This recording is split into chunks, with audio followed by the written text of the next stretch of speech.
motivation, a vindication. Greatness is not your salvation. Hey y'all, it's your girl Zakiyyah, and welcome to another episode of Black in Boston.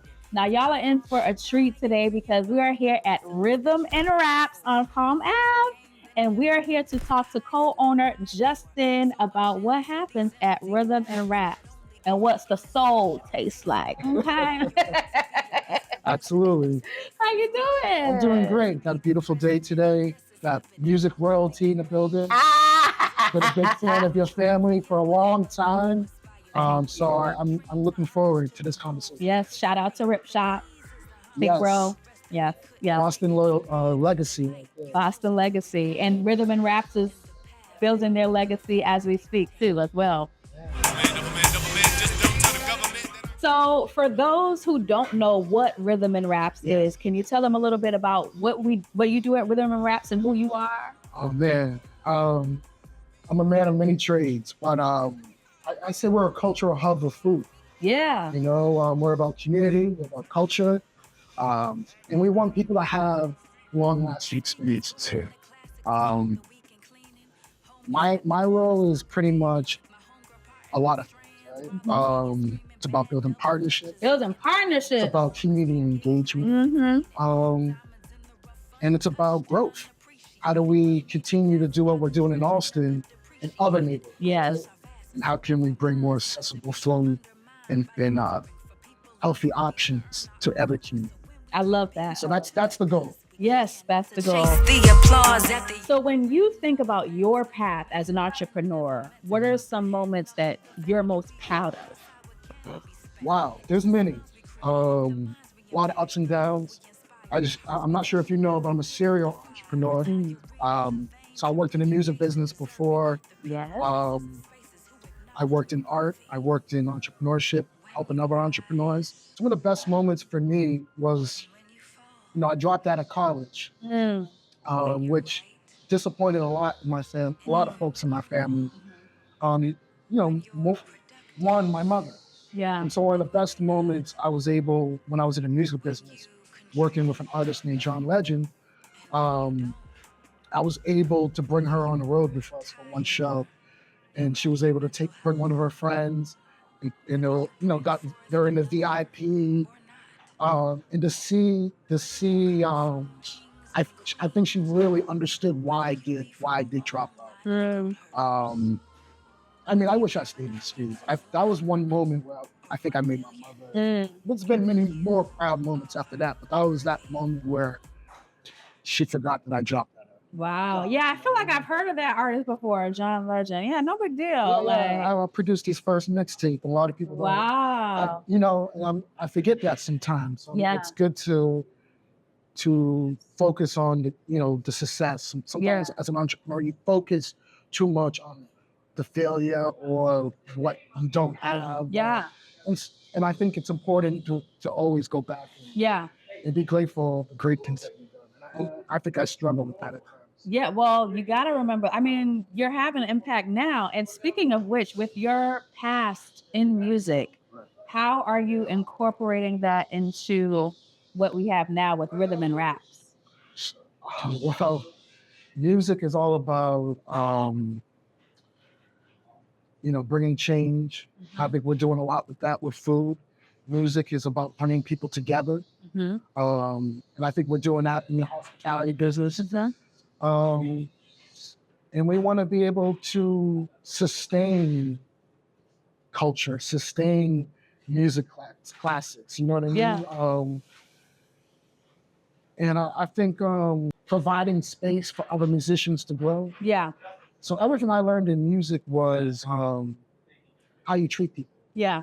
If you're going to the radio station, you want to make sure every radio station that you visit as a record A&R, you want to make sure that you're doing good business. Yeah. So they continue to play all the artists that you work with. Yeah. I think you got to do that with every customer that comes in. You got to treat them, make sure that they remember you. Yeah. And I think there's so much. And then our relationships with a lot of musicians, when they come in town, we make sure that we hit them up and we feed them. You know? And so I think that helps a lot with getting the word out a little bit more and just showing how to continue to kill those stigmas. You know, that we don't eat good, healthy food. Yes, I agree. As you know, the series is called Black in Boston. So I have to ask, what does being Black in Boston mean to you personally? Honoring the ancestors that came before you, honoring the mentors that came before you, honoring the community visionaries that came before you. And how do you continue to take that baton and sustain that work? You know, and how can, you know, being Black in Boston, how can I not only add more value in what I do in my life, but how can I make sure that my neighbor, my brother, my sister, how can I make sure as I'm climbing up this ladder, I make sure bringing them with you, And a lot of times, you know, I think with this social media society, a lot of folks have been a little narcissistic for me, and they're just thinking about themselves. And I think we got to go back into, well, the folks that taught us, you know, how can we, you know, sustain that culture? You know, so for me, that's my responsibility. I believe you give, you receive. I was taught that at a young age. And so that's my role as you know, being Black in Boston. You know? That's right. Paying it forward. I love Boston, you know? So Beautiful. So since you mentioned that you're a serial entrepreneur, so you've been in different industries. So what are some of the challenges that Black entrepreneurs face in the city? From my experience, I've had an opportunity to be a part of a collective of entrepreneurs and artists. And I think a lot of entrepreneurs of color struggle being alone, you know, fighting their battles alone. And not to say my journey's been all over the place. There's been certain journeys where I felt alone too. And then you don't feel as creative. You don't feel as supported. And then, you know, a lot of times, you know, you may have single mothers that are working another job. And it's tough if you don't have startup capital. And a lot of times, you know, there's no one in our family that's done it before. You know what I mean? A lot of other communities, you know, restaurants are passed down, financial businesses, law firms are passed down. A lot of times, you know, a lot of our families are just broken Josh. You know what I mean? And there's nothing wrong with that. For me, I knew I could do it because I had an older brother that started one of the first skateboarding stores in Tennessee, and seen his success as a professional skateboarder and entrepreneur. So, and then when he got locked up, you know, Tennessee, I felt like I had to carry that torch. You know what I mean? But to answer your question fully, it's feeling like you're by yourself. So there's a lonely road when you're an entrepreneur. But I think the focus is how do you build community. You know? I think a lot of us struggle on how to do that. You know what I mean? Because if your family's not supporting you, if your friends are not supporting you, or your Facebook friends, you may give up. But there's a community out there that will support you. You just got to continue to introduce yourself, your product or whatever you're selling. You got to continue to introduce yourself. You know? And I think we struggle sometimes with not having that support, feeling alone.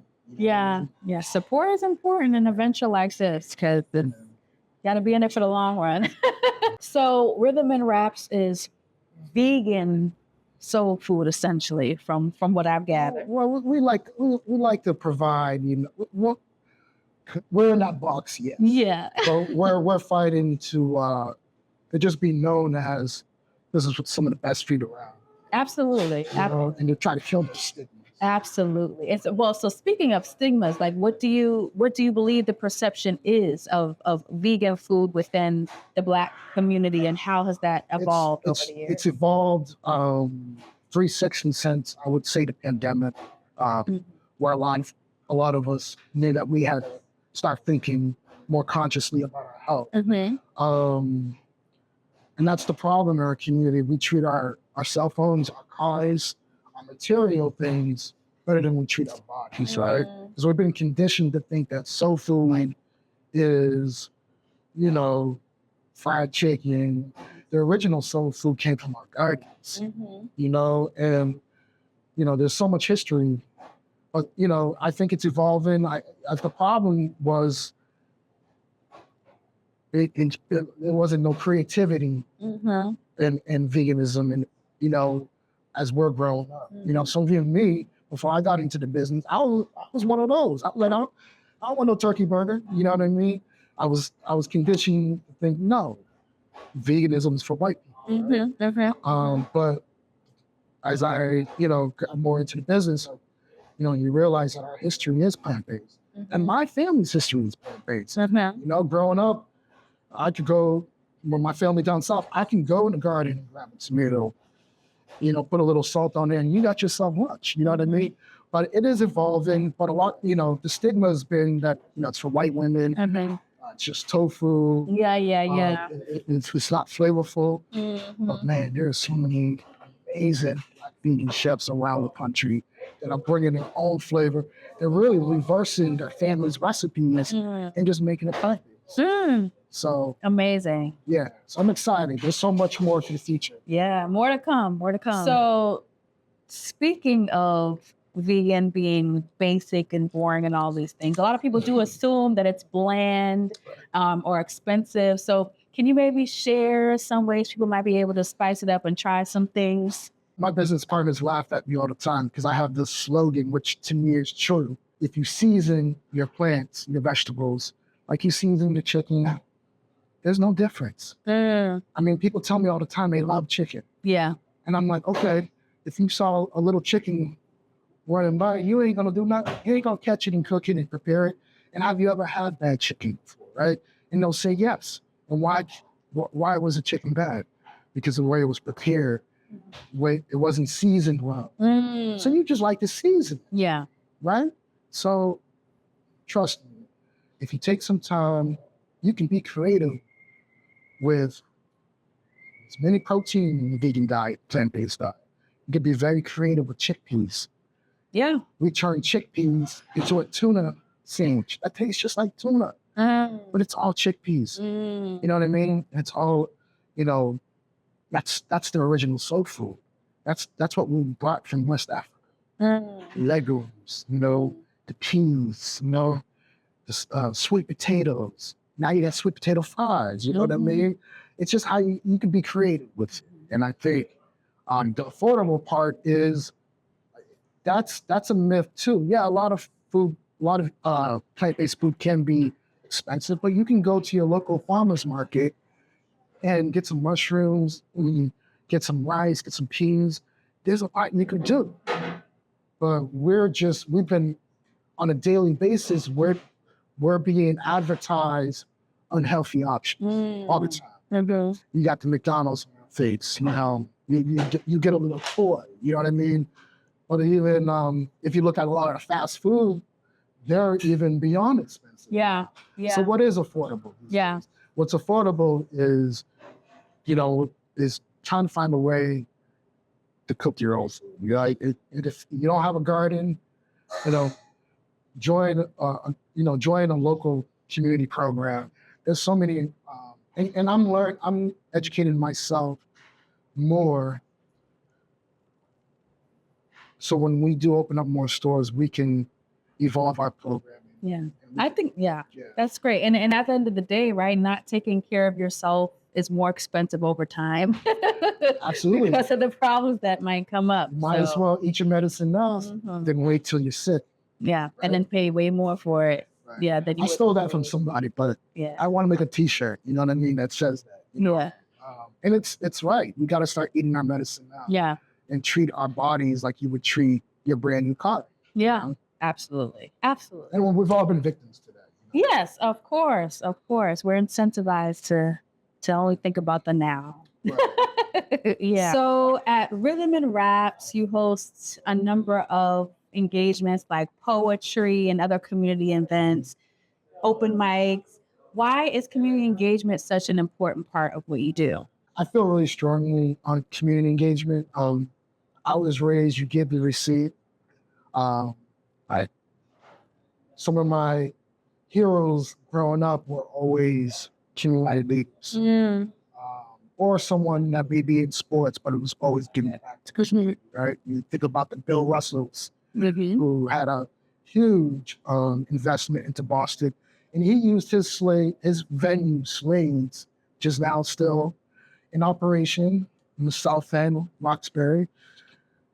We want to be able to continue that work. Yeah. We want to be able to provide a space that can help activate others. And if it's providing an open mic, if it's providing a book reading to an author, if it's giving a local civic organizer an opportunity to host a community meeting, like we're gonna provide that space, and we plan on, as we grow, we want to continue to provide maybe festivals in the future. We want to take it to the next level. Yeah, I love that. So it's all about giving back, and that's how you build communities, if you reinvest into community. Yeah. You can't expect everyone just that's where a lot of, I would say, entrepreneurs of color struggle. You got to build community first. Yeah, right? Absolutely. So I got one more question for you. What does Black excellence taste like? Ooh, Black excellence is seasoned with creativity. And you think about all the recipes that have been passed down, all the excellence that we're able to continue to sustain. I'm talking about recipes from hundreds of years ago that are still culturally driven. It tastes like seasoned creativity. Yeah. Tea is streaming, bad double Dutch is eating, bathing in the moments that give life its meaning. Diamonds in the rough, untouched and unappreciated, but maybe that's why the treasure never depreciated. Our gifts are vast and so are our minds, not to be undermined by altering for people unworthy to earn our offering. So when we dream big, we do it 'cause we can, not to chase the applause at the other end of a lens, never meant to bend, never meant to comprehend all of the value we hold outside what can be spent. It's the smiles we create, the minds we impact, the love we inspire, the hearts we teach to never give up the fire. Retiring the vain to re-engage the deserving, the people, places, and spaces who acknowledge we're worthy. When you rise and when you fall. It's all we do. This is great. This is really great. It's gluten-free. Gluten-free. To make you want to sing shit.